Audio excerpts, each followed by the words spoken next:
पुस्तक अभिवाचनाच्या कार्यक्रमात सादर करत आहोत पद्मविभूषण प्राप्त शिवशाहीर बाबासाहेब पुरंदरे लिखित राजा शिवछत्रपती या पुस्तकाचं अभिवाचन.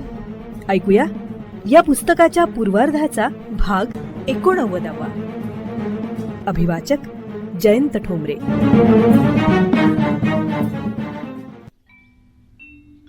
कान्होजी जेधे आणि बांदल देशमुख. प्रतापगडाच्या युद्धापूर्वी आणि युद्धातही कान्होजी जेध्यांनी अतिशय मोठी कामगिरी गाजवली होती. त्याकरता महाराजांनी कान्होजीचा आणि सर्वांचाच भरघोस मानसन्मान केला होता. मोठी मोठी बक्षिसं आणि मानाची वस्त्रे दिली होती. कान्होजींना तलवार बहादुरीचे मानाचे पहिले पान भर दरबारात दिले होते. अज्ञानदासाच्या पोवाड्याचाही थाट केला होता. पन्हाळ्याचा बिकट प्रसंगही पार पडला होता. त्यातील लोकांचाही महाराजांनी उत्तम मान करण्याचं ठरवलं. गजापूरच्या खिंडीत बाजीप्रभूंनी आणि हिरडस मावळातल्या मावळांनी फार मोठी शर्तीची तलवार केली होती. या मावळ्यांचे पुढारी होते बांदल देशमुख. महाराजांच्या मनात आले की तलवारीच्या मानाचे पहिले पान बांदल देशमुखास द्यावे. यात हिरडोशीच्या सर्व मावळ्यांचा थोर मान होईल. पण कान्होजींना एकदा पहिले पान दिले असता नंतर बांदलांना दिले तर कान्होजी काय म्हणतील, त्यांना राग येणार नाही ना, अशी शंका महाराजांना आली. म्हणून घडी साधून महाराज सहजपणे एके दिवशी कान्होजी नाईक जेध्यांपाशी पन्हाळगडाच्या झुंजीविषयी बोलता बोलता म्हणाले, नाईक, बाजीप्रभू देशपांडे पडिले. बांदलांच्या लोकांनी युद्धाची शर्थ केली. ते लोक तैसेच आहेत. कान्होजी नाईक मोकळ्या मनाच्या कौतुकाने म्हणाले. यावर महाराज लगेच म्हणाले, अफजल खान मारिला ते समय तरवारेचे पान अगोदर तुम्हाच दिले. ते बांदलास अगोदर पान द्यावे, त्यावरी तुम्ही घ्यावे, ऐसी गोष्ट मान्य करणे. कान्होजी नाईकांचे मन खरोखरच मोठे. कौतुकाचे आणि मानाचे पान बांदलांच्या हाती जाण्यात तलवारीचा मान आहे आणि राजाची मर्जी रजावंद आहे हे जाणून खुशीने ते म्हणाले, अगत्य, स्वामीस अगत्य याकरता आम्ही गोष्ट मान्य केली, याप्रमाणे चालवावे. महाराजांची मर्दी रजावंद झाली. महाराजांची लोकांनी सरफराजी केली. त्यात बांदलांच्या लोकांचीही सरफराजी केली आणि मानाचे पहिले पान बांदल देशमुखांना दिले. त्यानंतर कान्होजी नाईक महाराजांची परवानगी घेऊन रोहिड खोऱ्यात अंवड्यास आले आणि कान्होजींना बरे वाटेनासे झाले. शरीर थकले होते. त्यातच त्यांची प्रकृती बिघडली. महाराजांना ही बातमी समजली. कान्होजी नाईकांनी ते सारे ओळखले की हे लक्षण काही ठीक दिसत नाही. आपली हयात आटत चालली. तशात त्यांना आपल्या मुलांची काळजी वाटत होती. मुले चांगली करती, मनसुबेदार होती, पण त्यांचे आपापसात बनत नव्हते. ही सारी भावंडे सख्खी नव्हती, सावत्र होती. कान्होजींनी आपल्या धनदौलतीच्या वाटण्या आपल्या देखतच मुलांना करून दिल्या. मुलांमध्ये बाजी उर्फ सर्जेराव हा सर्वात थोरला होता.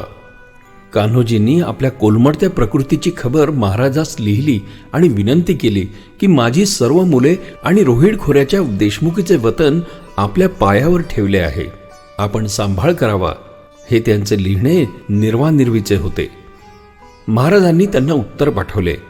तो दिवस होता 2 सप्टेंबर इसवी सन 1660. कान्होजी जेधे देशमुख प्रति राजेश्री शिवाजीराजे. दिसांचे व रात्रीचेही तसेच 15-20 वेग होतात लिहिले. तरी औषध घेऊन शरीराची आरोग्य होई ते करणे. ईश्वराचे कृपे करून बरेच होईल. तुम्ही लिहिले की आपले मूल 6 जण आणि देशमुखी साहेबांच्या पायापाशी आहे, सांभाळ केला पाहिजे. तरी आता नवे लिहिणे काय लागेल. पहिलेच पासून तुम्हा आम्हात घरोबा आहे. वेथा बरी जलियावरी मुलं व स्वार पाठविणे. वेथा बरी होय तोवरी आपल्याजवळ असो देणे. वेथा बरी होय ते करणे. परंतु कान्होजींची व्यथा काही बरी झाली नाही. घटका भरली आणि त्यांनी डोळे मिटले. महाराजांच्या दौलतीचे मोठे नुकसान झाले. वडिलकीचे एक थोर छत्र गेले. हा मार्ग अयत्नीच आहे. तेथे कोणाचे काहीही चालत नाही.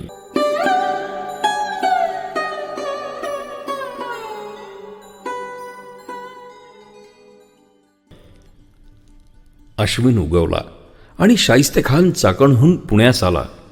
राजगडावर नवरात्र पार पडले. दसरा आला.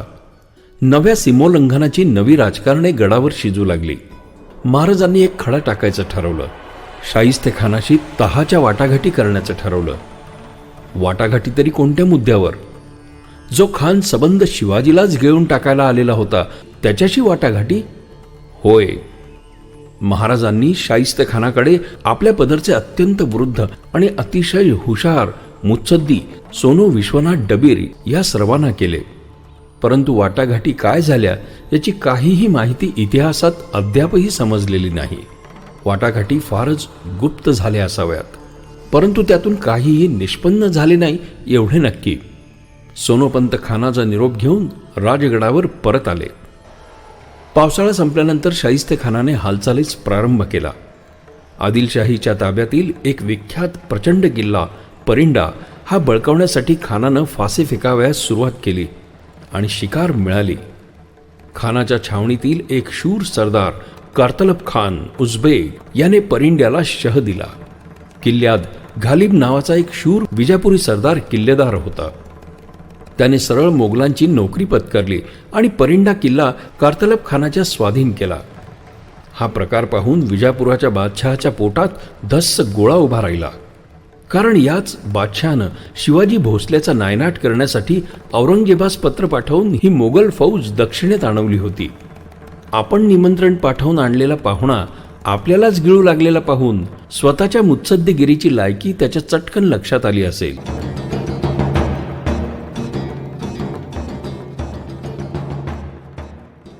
महाराजांच्या मनात एका गोष्टीची फार रुखरुख लागली होती. कुलदेवता श्री तुळजाभवानीचे दर्शन वारंवार घडावे ही त्यांची इच्छा असे. परंतु तुळजापूर फार दूर पडे आणि राजकारणांच्या घाईगर्दीत तुळजापुरात जाणे घडू शकत नसे. यावर काय उपाय करावा हा विचार ते करीत होते आणि त्यांच्या मनात एक फार चांगली कल्पना प्रकटली. प्रतापगडाच्या युद्धप्रसंगी अत्यंत दुष्प्राय असे यश श्री भवानी जगदंबेने मिळवून दिले. तेव्हा जगदंबेची अतिप्रसन्न अतिदेखणी यथाशास्त्र मूर्त तयार करून श्रीची स्थापना प्रतापगडावरच प्राकार देवालय सभामंडप सिंहासन करून समारंभे करून होम हवनादी सर्वोपचार पूर्वक करावी असा संकल्प मानसी महाराज राजश्री साहेबांनी केला. श्री सिद्ध करावयास गंडकीची शिला उत्तम म्हणून हिमालयाच्या प्रदेशी नेपाळचे सल्तनतीत मंबाजी नाईक बिन गोमाजी नाईक पानसरे यास महाराजांनी आज्ञा केली की त्रिशूळ गंडकीतून उत्तम शिळा शोध करून आणणे. तेणेप्रमाणे सर्व साहित्य अनुकूलता करून देऊन नाईक मशार निल्हेस हिंदुस्थानात रवाना गेले. महाराजांचे पदरी एक एक कलम आणि एक एक हत्यार अप्रतिम दर्जेदार आणि मनसुबेबाज होते. सर्वांठाई समचित्त राखून महाराज दौलतीचे हित करीत होते.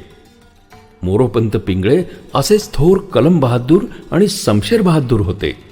हाती घेतलेला मनसुबा तडीसच लावावा असा लौकिक मोरोपंडितांनी प्राप्त करून घेतला होता. पंत मजकुरांवर महाराज निहायत खुश होते.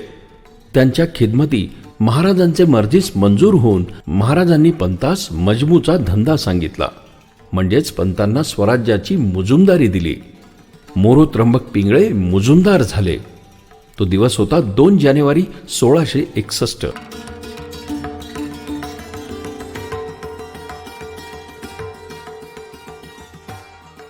चाकण सर झाल्याचे समजल्यानंतर औरंगजेबास मोठा आनंद झाला आणि त्याला विश्वास वाटू लागला की अमीर उल उमराव शाहिस्तेखान मामा नक्की दख्खन सर करणार.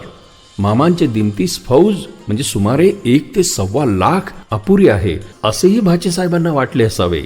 कारण त्यांनी माळव्यात जाफर खानास हुकूम पाठवला की आपली फौज घेऊन ताबडतोब अमीर उल उमराव शाहिस्तेखान नवाबाच्या दिमतीस जा. पाठोपाठ नव्या विजयाची खबर औरंगजेबास मिळाली. परिंड्याचा किल्ला कार्तलब खान उझबेक याने रक्ताचा थेंबही पडू न देता जिंकला अशी बातमी शाहिस्तेखानानं पाठवली होती.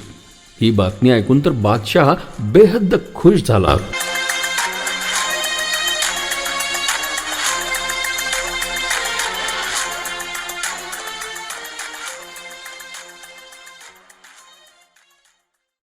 पावसाळा संपून गेला.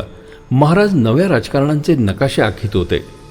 आतापर्यंत ते वाट पाहत होते पावसाळा संपण्याचीच.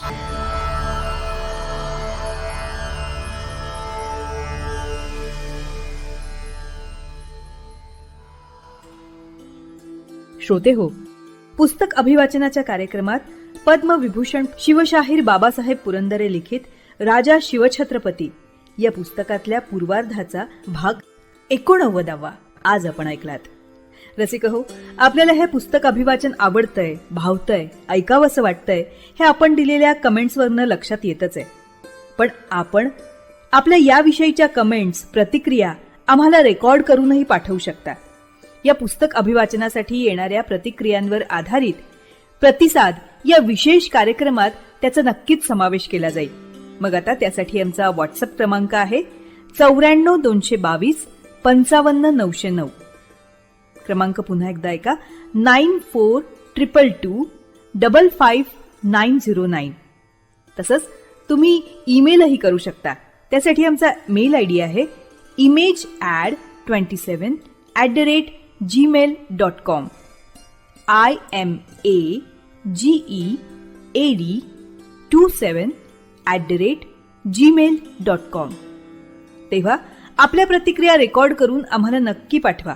आम्ही त्याची आतुरतेने वाट बघतो आहोत. आणि आता जाता जाता रेडिओ जयंतचे दर्जेदार कार्यक्रम ऐकण्यासाठी, त्याचं वेळोवेळी नोटिफिकेशन मिळवण्यासाठी रेडिओ जयंत लाईक करा, शेअर करा. आणि हो, रेडिओ जयंतच्या या यूट्यूब चॅनलचं सबस्क्रिप्शन फ्री आहे. तेव्हा लगेचच रेडिओ जयंतला सबस्क्राईब करा.